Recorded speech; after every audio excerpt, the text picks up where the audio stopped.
So here we are. This guitar is a very old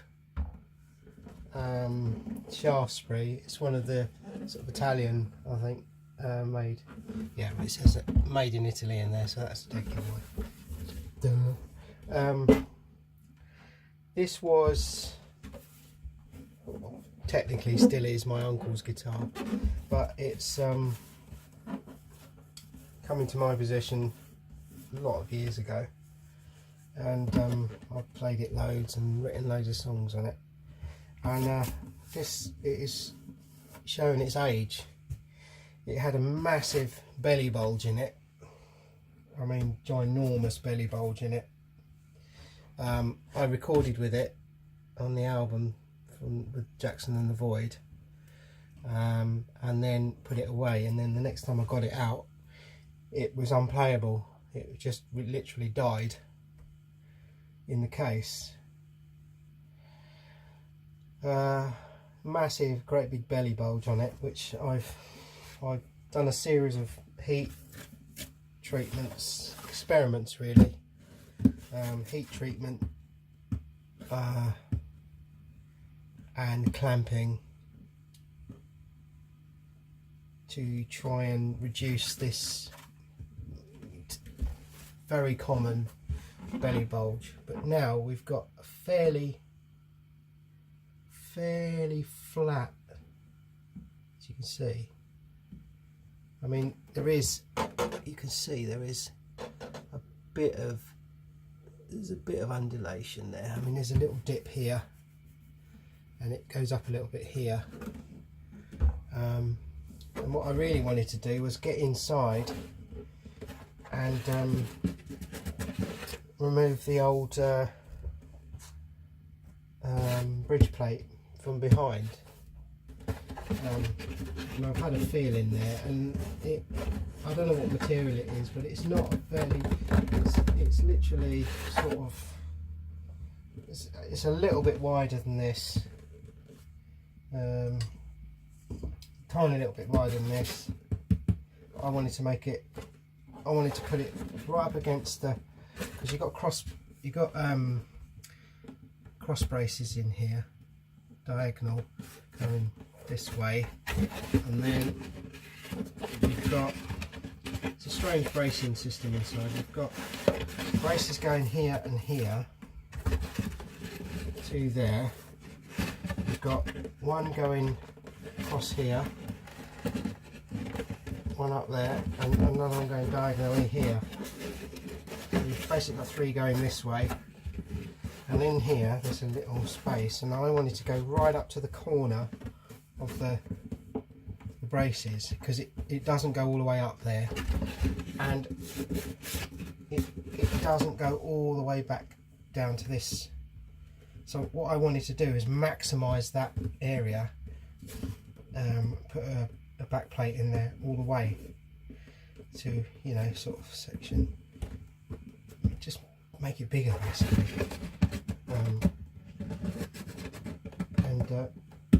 I don't know what they used to glue these together with, but it feels like, really feels like it's some sort of expanding glue. I think these are fairly cheaply made guitars, and you can feel that the bracing is either something over the top of it, or it's just they're not finished very well. Anyway, I've looked inside, and I really wanted to get the back off this so that I could get that off, do another series of clamping sessions to get this final bulge out, and then put a new back plate in, bigger, maybe slightly thicker. But that is so hard, that is so fixed in there, that back plate, that I think I'm going to really struggle to get it out. I mean, it's not loose, so I'm in two minds now what to do about it.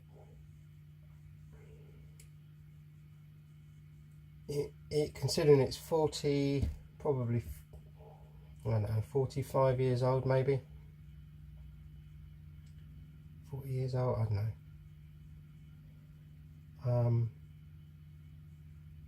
It would be nice to get it out and to have these holes clean and re-drilled, and the peg holes, you know, make them all nice again. And I've had to trim the finish off, but it is really battle scarred. It's really not in a good state, to be honest. And you know, this is not going to be somebody else's guitar anymore. So it's just going to stay here, or you know, my uncle might have it back one day. But if I could get it into a good situation, you know, good playable condition, I would consider giving it back to him, because you know, it's his. But as it stands at the moment, it's a pile of junk. So, is it worth? Sentimentally, it's worth me doing something with it, because it's the back is. Look at that. Look at that. That's carved back. Well, it's a pressed back, I think, but it's got a beautiful shape on it. See that? And it's got a lovely timber finish on it. Lovely wood in there. You see? I've not seen many like that. And I want to keep it where it's original as possible. It's got some damage, it's got some scuff, damage to the lacquer. It's split where it's been knocked over the years. It's got some really bad damage on the back end. If I can show you that. Here it's got a hole which there was a pickup. There will be a pickup again, so I think this hole will be used for a pickup. Rather than trying to repair that, I'm gonna use it for a pickup again. I mean, it would be better there, but the hole's there now, so I'm just gonna fix these cracks with a bit of CA glue and put a pickup in it. But there is a massive, I don't know if you can see that very well, but it's a huge dent there. You see it? You see it there? Look. Massive. So I don't know what to do with that yet. CA glue it probably as best I can, and then rub it all down, and do, you know, repair these other splits and whatnot as best I can, and then obviously that one's going to need some wood in there. There's another attempt at another hole there on this side as well. So it's really been abused. I mean, it's not an expensive guitar, but the thing is, it's, to me, it's got a value of sentimentality. I like it a lot. It's got a good tone, good sound. So if I can get it back together, we'll be happy. Here's the neck. There's a bolt-on neck, and the rosewood is a bit dry, so it needs a good sort out. Truss rod works and everything in it. It's been released, the truss rod. These are I'm gonna keep these, although that one has been replaced at some point in its life there, because that's not brass, it's chrome finished.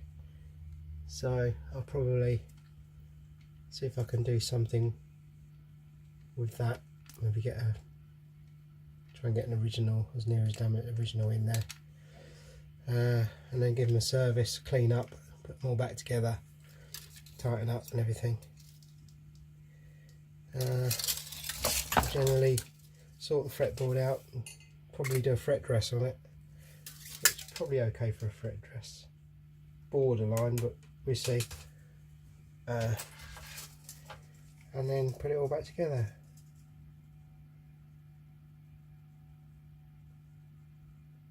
There's a bit of a magazine from when it was built, I think. It was like a shim. There's a wooden shim on there as well.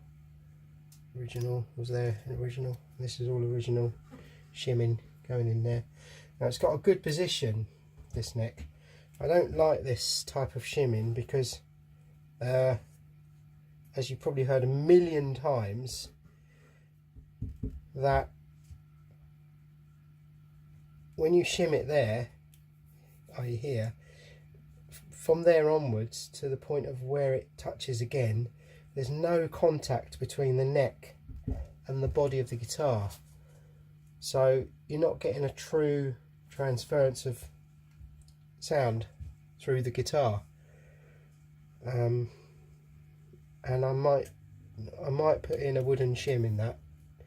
I'll measure what this is, including that, and then I'll make a wooden shim from that side down to 0, and I'll put it in here.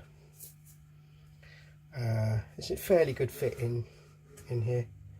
The other thing to tell you is that on here it goes in well there, right?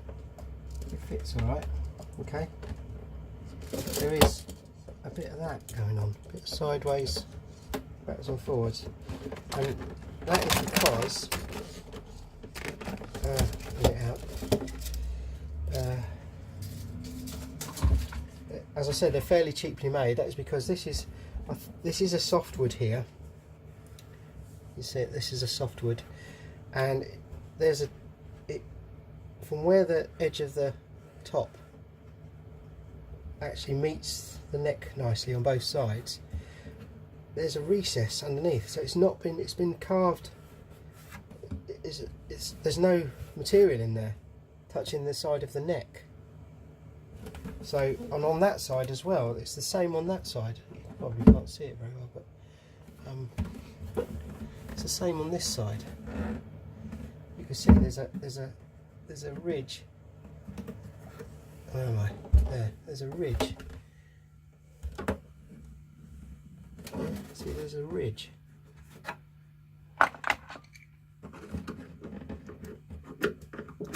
Touches the underside of it and that side as well. It's quite deep in places, so it's not straight.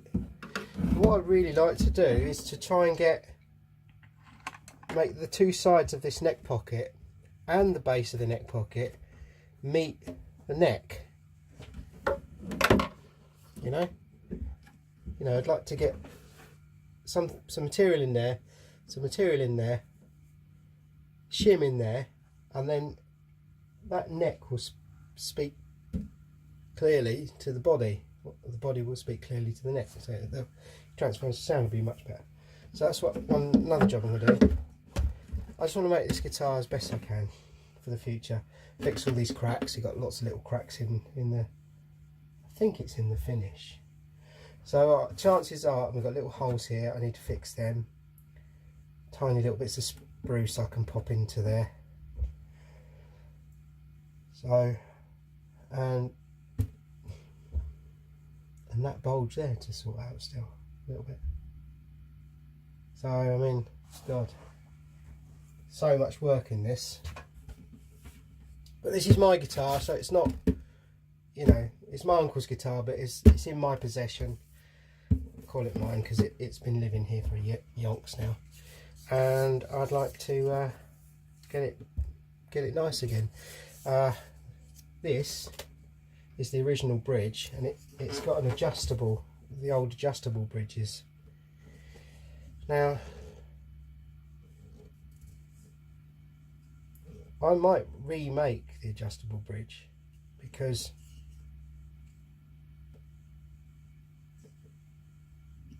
I quite like to keep it original, although I don't really want to make another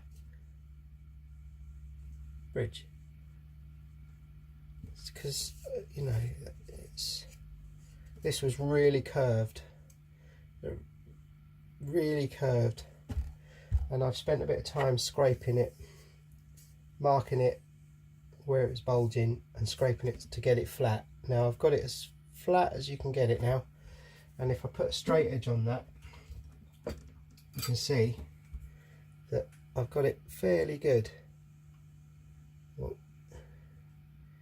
You probably can't see very well, but it's all the way through now. It's really flat. So I spent a bit of time on getting the back of that flat so that it connects properly with the guitar. So I've got to get this bulge out even more now, and I'm going to do that with a bit of heat,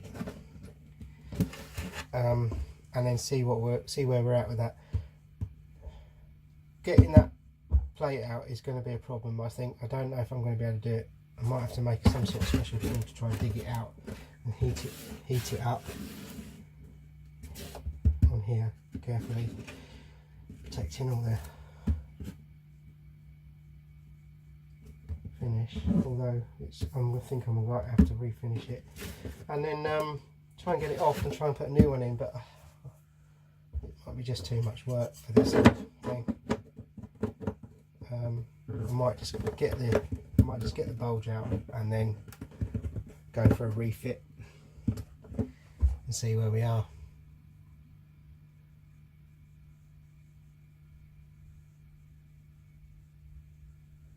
This is made of ply, this is a ply, this neck is ply, you can see all the layers. But, you know, I probably wouldn't do all this work for somebody. I mean, I would do it, but you have to weigh up the odds, you know. If it's an expensive guitar, then yes, it's worth doing. If it's not an expensive guitar, which these aren't, you can pick these up on eBay now for, well, the starting bid I've seen on a couple of them exactly the same are £50. So, you know, is it worth me doing all this work? It's because it's the hands it's been in, and what it's done is the reason I want to make it good. And that might be the same reason for somebody else that owns one that is in a bad way. But, you know, I could go on eBay and buy one of these in good condition tomorrow and it would be the same. I mean, but it's, you know, they're very personal, aren't they, guitars, and this, it wouldn't be the same as this. So there we go.